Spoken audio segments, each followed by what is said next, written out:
Hello everyone, सभी साथियों को नमस्कार। ITI Bharat skill YouTube channel पर आप लोगों के लिए स्वागत है। दोस्तों, ये ऑल इंडिया एक टेस्ट हम चला रहे हैं, वे वेल्डर थ्योरी का है और आप लोगों से उम्मीद ये करूँगा इस वीडियो को आप शेयर करना है। ठीक है, ज़्यादा से ज़्यादा शेयर करना है, मैं फिर बोल रहा हूँ। और ऐसे ही अगर आप टेस्ट चाहते हो तो हमें कमेंट करके बताना है। और एक क्वेश्चन हम आपको देंगे कमेंट करने के लिए, वो हमें आप कमेंट करके बताना है। ठीक है सभी साथियों को। तो कुछ जो आपकी जुलाई में एग्ज़ाम है उसी के तौर पर हमने 2022 और 19 के जो क्वेश्चन आए हैं वो ही इस वीडियो में हमने क्वेश्चन लिए हैं। तो जब मंजिल करीब हो तो मेहनत ज़बरदस्त करना, जीत निश्चित है तुम्हारी, तब बस तुम अपनी पढ़ाई में व्यस्त रहना।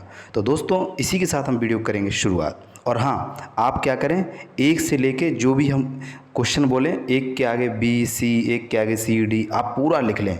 और स्कोर कितना हुआ आपको कमेंट कैसे करना है, आपका स्कोर और क्वेश्चन, और हो सके अपना नाम भी लिख देना है। ठीक है, चलिए। किसका प्रयोग गर्म जॉब पकड़ने के लिए किया जाता है? चिमटा, सावल, पोकर या फिर स्निप्स? बताइए किसका प्रयोग करेंगे। तो जो भी हमारे ट्रेनी ऐसे हैं इसका क्वेश्चन लगा रहे हैं चिमटा, तो फर्स्ट ऑप्शन क्या हो जाएगा, इसका सही आंसर हो जाएगा चिमटा। बहुत बढ़िया। अगर आपने ए ऑप्शन लगाया है या आपने कॉपी में लिखते चलिए एक के आगे ए, ठीक है, तो आपका ये क्या हो जाएगा, सही आंसर हो जाएगा। चलिए आगे चलते हैं। आगे हमारा क्वेश्चन है, और यहाँ रिपीटेड क्वेश्चन है, मैं फिर बोल रहा हूँ। ऑक्सा सेटिलिन ज्वाला में सबसे गर्म बिंदु कौन सा होता है? 2000 से लेके 2022, 2500 से लेके 2700, 2700 से लेके 3000, 3000 से लेके 3200 डिग्री सेल्सियस। कमेंट करके आप लोग हमें जल्दी से बताइए इसका सही आंसर क्या हुआ। अपनी कॉपी में लिखिए, ए बी सी डी जो भी हो अपनी कॉपी में लिखिए जल्दी से। तो इसका सही आंसर, बिल्कुल राइट आंसर हो जाएगा 3000 से लेके 3200 डिग्री सेल्सियस। डी आंसर इसका सही आंसर हो जाएगा। चलिए नेक्स्ट क्वेश्चन पर आपको लेके चलते हैं। नेक्स्ट क्वेश्चन क्या कह रहा है, देखिए। चित्र में दिखाए गए कौन से नोजल की प्रतिस्थापन की आवश्यकता होती है? हमें नोजल ए की आवश्यकता होती है, नोजल बी की आवश्यकता होती है, नोजल सी की आवश्यकता होती है, नोजल डी की आवश्यकता होती है। किसकी होती है आप लोग हमें कमेंट करके फटाफट बताइए। अपनी कॉपी में लिखिए 3 नंबर, 3 नंबर के आगे जो भी सही आंसर है वो अपनी कॉपी में फटाक से लिख लीजिए। तो बिल्कुल सही। अगर आपने अपनी कॉपी में लिखा है नोजल डी, तो ये क्या हो जाएगा, आपका एकदम सही आंसर हो जाएगा, नोजल डी। चलिए आगे चलते हैं। आगे हमारा क्वेश्चन देखिए क्या कह रहा है। निर्माण गैस सिलेंडर में किस सामग्री का उपयोग किया जाता है? ढलवा लोहा, स्टील, वो निकल स्टील, या फिर स्टेनलेस स्टील, या फिर सॉलिड ड्रॉन स्टील? बताइए, इसका कमेंट करिए सभी लोग। इसका सही आंसर क्या है? 4 नंबर का आगे जल्दी से लिखिए आपका सही आंसर इसका क्या हो जाएगा। अपनी कॉपी में नोट डाउन करिए फटाक से। तो इसका सही आंसर हो जाएगा सॉलिड ड्रॉन स्टील, यानी कि डी आंसर इसका सही आंसर हो जाएगा। चलिए आगे लेके चलते हैं। 4 तक आपके उम्मीद करता हूँ सही होंगे सभी ट्रेनी के। 4 तक किसी भी ट्रेनी का क्वेश्चन गलत नहीं होना चाहिए। ठीक है, चलिए। हथौड़े का कौन सा हिस्सा हैंडल को कठोरता से फिट करने के लिए आकार में लाया जाता है? विग होल, ऑयल होल, के होल, या प्लेन होल? चलिए कमेंट करिए सभी लोग। सभी लोग कमेंट करेंगे कठोरता से फिट करने के लिए आकार में लाया जाता है ऑय होल, आई होल कह सकते हैं। ठीक है, तो राइट ऑप्शन इसका क्या लगाया आपने अपनी कॉपी में? बी आंसर लगाया है, तो ये आपका सही आंसर हो जाएगा, बी आंसर। चलिए क्वेश्चन नंबर 6 पे। आज मुश्किल है, कल थोड़ा बेहतर होगा, बस उम्मीद मत छोड़ना, भविष्य जरूर बेहतरीन होगा। चलिए इसी के साथ क्वेश्चन 6 पे आ गए हैं। क्वेश्चन कह रहा है, सिलेंडर वाल्व खोलने के लिए किस उपकरण का उपयोग किया जाता है? रेंच, स्पिंडल के, या फिर कटाई प्लेयर, या फिर समायोज्य स्पैनर? तो किसका करेंगे जल्दी सभी लोग बताइए। 6 नंबर के आगे अपनी कॉपी में नोट डाउन करिए। सभी लोग अपनी कॉपी में नोट डाउन करेंगे इसका 6 नंबर के आगे क्या होगा। तो कितना हो जाएगा, बी आंसर स्पिंडल। क्या हो जाएगा, स्पिंडल, यानी कि स्पिंडल की। बी आंसर इसका सही आंसर हो जाएगा अगर आपने बी आंसर लगाया है। चलिए आगे चलते हैं। आगे हमारा टेस्ट में जो क्वेश्चन है 7 नंबर, और ये 2022 और 2019 के क्वेश्चन है, ठीक है। चलिए, एक रेजिस्टेंस वेल्डिंग बिंदु कौन सी है? एक रेजिस्टेंस वेल्डिंग बिंदु कौन सी है? Spot welding, force welding, thermit welding या एक्सप्लोसिव वेल्डिंग? कमेंट करिए फटाक से। 7 नंबर का स्पॉट वेल्डिंग बिल्कुल सही आंसर हो जाएगा इसका, फर्स्ट वाला ये आंसर एकदम सही हो जाएगा। बहुत बढ़िया। चलिए आगे लेके चलते हैं आपको।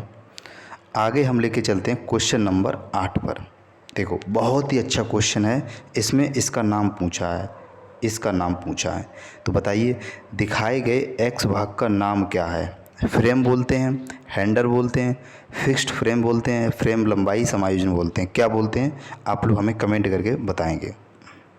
तो बिल्कुल सही, इसे बोलते हैं फ्रेम लंबाई संयोजन। तो डी आंसर इसका सही आंसर हो जाएगा। क्या? D answer. चलिए आगे लेके चलते हैं आपको। किस्मत की बादशाह उसी को बनाती है जो खुद अपने करने का हुनर रखते हैं। चलिए इसी के साथ क्वेश्चन पर पहुंच चुके हैं। क्वेश्चन कह रहा है आर्क वेल्डिंग में किस प्रकार के ट्रांसफार्मर का उपयोग किया जाता है? तो आर्क वेल्डिंग में हम हमेशा याद रखना स्टेप अप, स्टेप डाउन, 1 2 या फिर आपूर्ति वोल्टेज बढ़ाने में सक्षम। तो हमेशा याद रखना जो ट्रांसफार्मर कौन सा प्रयोग करेंगे हम वेल्डिंग में, हम कहेंगे स्टेप डाउन का प्रयोग करेंगे। किसका करेंगे? स्टेप डाउन का प्रयोग करेंगे, ठीक है। तो 9 नंबर के आगे क्या करोगे आप लोग? बी आंसर 9 नंबर के आगे आप लोग लगा लेना है, ठीक है। चलिए आगे चलते हैं क्वेश्चन नंबर 10। और एक क्वेश्चन आपको हम कमेंट में देंगे, उसका कमेंट करके आप लोग आंसर बताना है। डीसी वेल्डिंग मशीन में वीडियो का एंड तक देखना है, ठीक है। चलिए, वेल्डिंग मशीन में एसी टू डीसी सप्लाई में परिवर्तित करने के लिए निम्न में से किसका उपयोग किया जाता है? रेक्टिफायर, मोटर जनरेटर या फिर इंजन जनरेटर या फिर वेल्डिंग ट्रांसफार्मर? सीधी सी बात है, रेक्टिफायर का प्रयोग करते हैं, ठीक है। तो 10 नंबर के आगे क्या लिखोगे? A answer. कंजूसी कोई नहीं करेगा, पूरा मॉक टेस्ट है, अच्छे से लगाइए और स्कोर करके बताइए, ठीक है। जिसका स्कोर सबसे ज़्यादा होगा, जो हम नेक्स्ट टॉपिक लेके आएंगे, नेक्स्ट मॉक टेस्ट लेके आएंगे, उसमें आप लोगों का नाम हम उस वीडियो में ले लेंगे, ठीक है। चलिए आगे चलते हैं। आगे देखो क्वेश्चन क्या कह रहा है। क्वेश्चन कह रहा है डबल वेबल वट जॉइंट के लिए कोण क्या होना चाहिए? 45, 35, 25, 20 क्या होना चाहिए? बताइए बताइए जल्दी से। बिल्कुल सही, 45 डिग्री सेल्सियस होना चाहिए, ठीक है। ए ऑप्शन इसका सही आंसर हो जाएगा। चलिए नेक्स्ट पे लेके चलते हैं हम आपको। नेक्स्ट क्वेश्चन क्या कह रहा है, देखो नेक्स्ट क्वेश्चन कह रहा है एल्यूमिनियम वेल्डिंग में किस प्रकार की ध्रुवता का उपयोग किया जाता है? रेक्टिफायर, एसी ट्रांसफार्मर, विपरीत ध्रुवता, सीधी ध्रुवता? तो एल्यूमिनियम वेल्डिंग में हमेशा याद रखना विपरीत ध्रुवता। किसका प्रयोग करेंगे? विपरीत ध्रुवता, यानी कहाँ पर है? C answer. अपनी कॉपी में फटाक से लिखिए सी आंसर, सभी लोग लिखेंगे सी आंसर। बहुत बढ़िया। चलें आगे। चलिए आगे लेके चलते हैं हम आपको। देखो क्वेश्चन नंबर अच्छा है, क्वेश्चन नंबर 13 अपनी कॉपी में लिखिए फटाक से जल्दी सभी लोग। रेक्टिफायर का रूपांतरण कार्य क्या है? ये क्या एसी को एसी में करता है? रेक्टिफायर अभी मैंने बताया जस्ट डीसी को डीसी में कन्वर्ट करता है, या फिर एसी को डीसी में करता है, या डीसी को एसी में करता है। देखो एसी मतलब अल्टरनेट यानी प्रत्यावर्ती धारा, और डीसी मतलब डायरेक्ट, ठीक है। एसी की जो हर्ट्स होती है 50 हर्ट्ज होती है, जीरो की जो आवृत्ति होती है वो कितनी होती है? डीसी की वो सॉरी डीसी की जो आवृत्ति होती है वो जीरो होती है, ठीक है।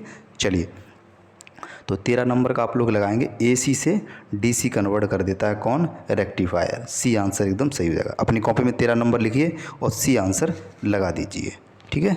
चलिए बहुत बढ़िया, आगे लेके चलें। चलो ये रहा क्वेश्चन। ऊर्ध्वाधर स्थिति में वेल्डिंग करते समय इलेक्ट्रोड का कोण क्या रहता है? वो हमें कोण बताना है, कितने से कितने कोण रहता है? बताइए सभी लोग कमेंट करिए। 60, 70, 70, 80, 80, 90, 90, 100। चलिए 14 नंबर लिखिए और फटाक से उसके आगे लिखिए। 14 नंबर के आगे लिखिए, इसका सही आंसर क्या हो जाएगा? बिल्कुल सही, यानी कि अगर आप लगा रहे हो सी आंसर 80, 90 डिग्री सेल्सियस, ये आपका सही हो जाएगा, ठीक है। ये आपका सही हो जाएगा। चलिए आगे लेके चलते हैं, और ये हमारा लास्ट क्वेश्चन है। इसके बाद आपको एक कमेंट करने के लिए क्वेश्चन मिलेगा, वो हमें कमेंट करके आप बताओगे। क्षैतिज स्थिति वेल्डिंग में इलेक्ट्रोड का कोण क्या होना चाहिए? क्षैतिज स्थिति में पूछा है, बताइए। 45, 55, 55, 65, 70, 80, 90, 80, 90 क्या होता है? आप लोग हमें कमेंट करके फटाक से बताइए।